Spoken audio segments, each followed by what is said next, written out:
Hi everyone, Matt Unruh here with Mark James, head basketball coach for the women Conchs. And Coach, got to be feeling good right now after a 3-point victory in Coffeyville. Tell us a little bit about the game. Well, we won by 6. Don't cheat us out of those last 3. My bad. You know, My bad. No. We do feel good. You know, we felt good going into the game. We thought if we took care of business and played our game, we'd be okay. Got up early on them, got up 15 at halftime, and they made a big-time charge in the second half, actually tied it up, but our kids just never panicked. I mean, they played with such poise and, just finished it off with a 6-point win, hit some free throws down the stretch, hit some really big shots down the stretch. Azaria Nave was huge for us. She hit some really big-time clutch shots for us when we needed them. But yeah, to just kind of sum up your question, we do. We feel really good about it. We enjoyed it. We celebrated it for a full day, and then Sunday night we got, started working on Garden City again. You mentioned Azaria Nave, 33 points, 12 of 17 from the field, 6 of 8 beyond the arc. Heck of a game. And did you expect to see something like that out of her? I don't know. That's got to be, it's close to a career high. Yeah, it's a career high for her. To say we expected 33 points would be a lie, but we liked that matchup a lot. We didn't think that their point guard, she's solid and she's fundamentally sound, but we didn't think she was quick enough to stick with Azaria, and we thought we could run a different thing. We knew they'd key in on Kelly Toller, and so we really liked that matchup and thought we could do some things with it, and it kind of worked out. Almost exactly like we thought. Again, didn't expect the 33, but really thought she'd have some good looks and thought she'd be able to get off the bounce to the rack, and she did all that. I mean, she played a phenomenal game. Even with Coffeyville keying in on Kelly Toller, 17 points for her, doing her thing, 7 of 8 from the free throw line, which that had to be huge down there. Yeah, oh yeah. I think she was 4 for 4 in the last couple minutes, which were just big time. We set up some screens and stuff out of a timeout. We knew they were trying to foul.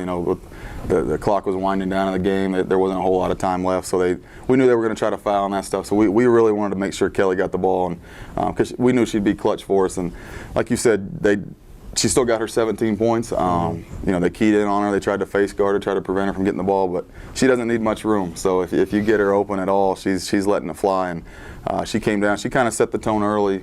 She hit a big 3 in transition that really got kind of silenced their crowd. They had a good student section, and they were kind of pretty pumped up. They were ready. It was a really nice environment, good fun college environment there. Their team came in, ready for the game. I mean, they were pretty excited and high energy, high tempo. And once she hit that 3, it kind of took the wind out of their sail for a little bit. Well, and we talked about her free throws. The team overall, 78% according to KJCCC.org, and got to keep that rolling. And do you feel like your girls have been doing well with free throws most of the year? We're a hit and miss. It's kind of weird. We're a really good free throw shooting team. Just there'll be games where we struggle, and there's really no reason for it. It just seems like it's really contagious with our crew. If we start off not shooting it very well, then it seems like everybody kind of struggles for that day. It's really been a weird thing all season long. Tough to put a finger on why that is, but for the most part, we have quite a few we can stick out there. We have a group of 5 that we'll throw out there at the end of the games if we have an idea that's going to come down to free throws, and we feel confident with all of them going out there. But we shot the ball really well overall on Saturday from the free throw line, from the 3-point line, and just regular 2-point field goals.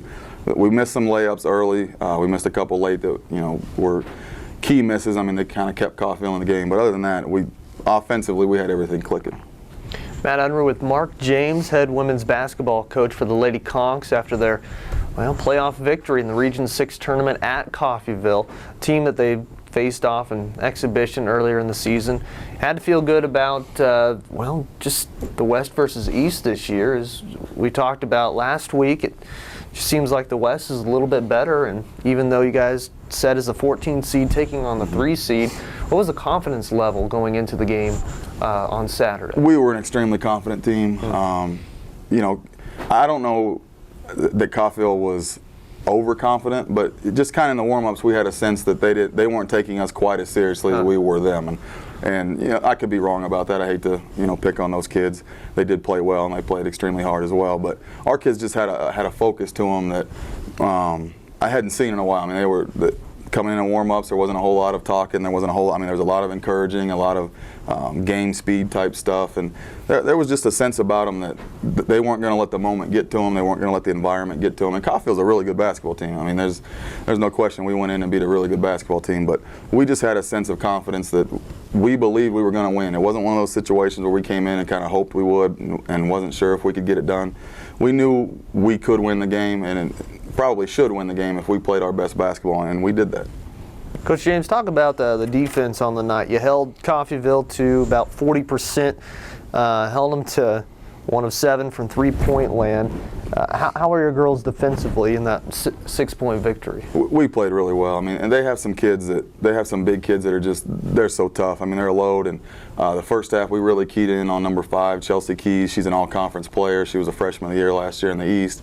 And we knew a key of the game would kind of frustrate her a little bit, make her take some poor shots, not let her catch easily, some easy post pinups, and we did that. We swarmed around. I think she had 4 points at halftime. She did get off a little bit in the second half and had a really good second half.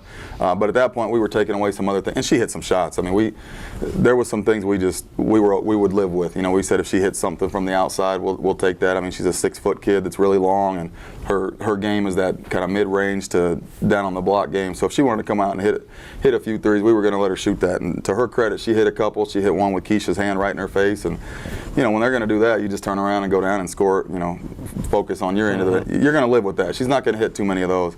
The number 23 kid, she's an all-conference player, and we really limited her touches and just kind of forced her outside and made her shoot some shots that she wasn't, I wouldn't say comfortable with, but we were there all day. We didn't let her get comfortable. She had one good look early, and she knocked it down, and she never had another good look the rest of the game. We put Kiwana Patterson on her and Tara Whipple on her. We threw a bunch of different looks at her, and I thought we really frustrated her for the most part, and stuck to the defensive game plan. We wanted them to shoot some outside shots, but they're tough. They did some things in the second half. They got some better looks, but we buckled down the stretch and really kind of stifled them for most of the night. Well, you mentioned number 23, Devin Edwards, held her to 9 points on the night, and seems like the type of gal that takes quite a few shots. She was only 4 of 13 from the field, 1 of 6 beyond the arc, and it seems like you did key on her defensively. You mentioned Chelsea Keys as well. She did put up 23 points, and she seems like their key cog, taking 25 shots from the field,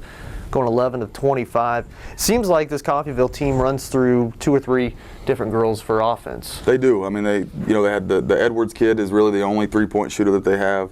As far as with any kind of consistency, they have a couple other. They've only got 2 kids that have made a 3 all season long, and so we wanted to take that away from her. But she's so good. I mean, she can come off the bounce. She can do a lot of different things. But we want her to work for everything. And I thought we did a phenomenal job on her.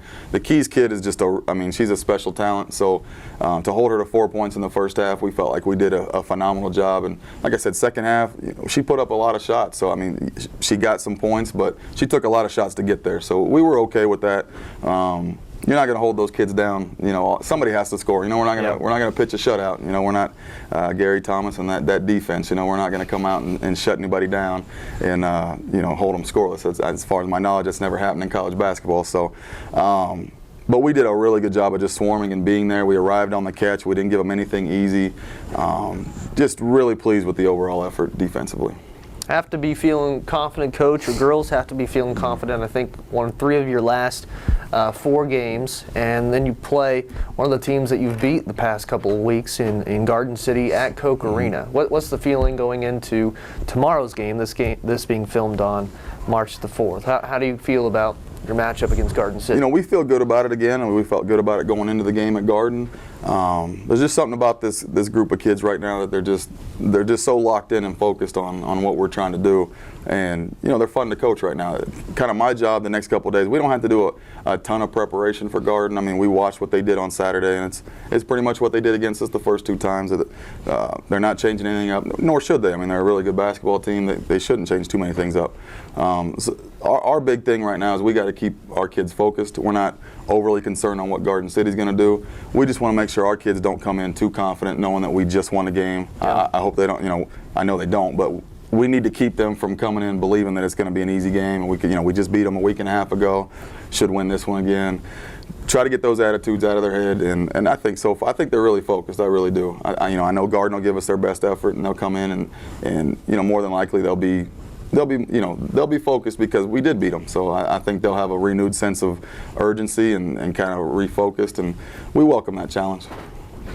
Well, Coach, you're going into Koch Arena, fun place to play, bigger place to play compared to a lot of places in the conference, but probably not too big compared to United Wireless Arena.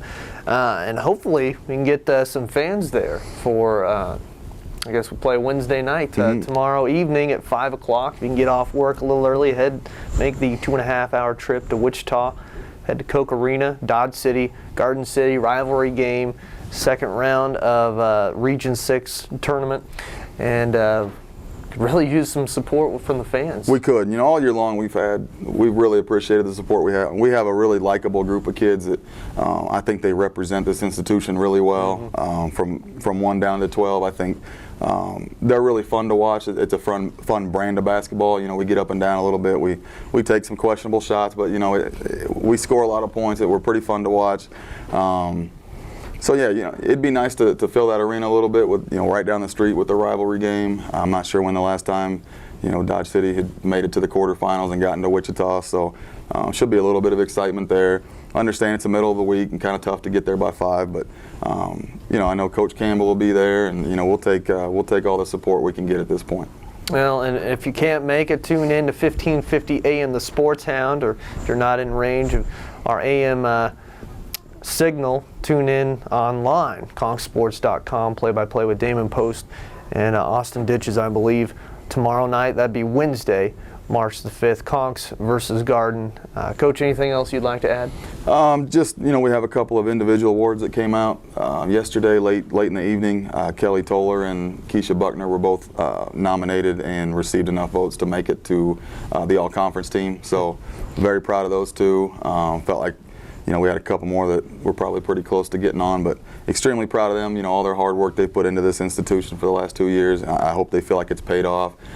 Kelly also, over the weekend, verbally committed to Illinois State University. So really exciting time for those two, and I know they're focused, and they're not going to let that get to them. They want to make an all-tournament team, and Zaria Nave has certainly got off to a good start to that. So other than that, we're just plugging along, and those kids, two kids couldn't deserve it any more than those two. I mean, they come to practice every single day and work hard.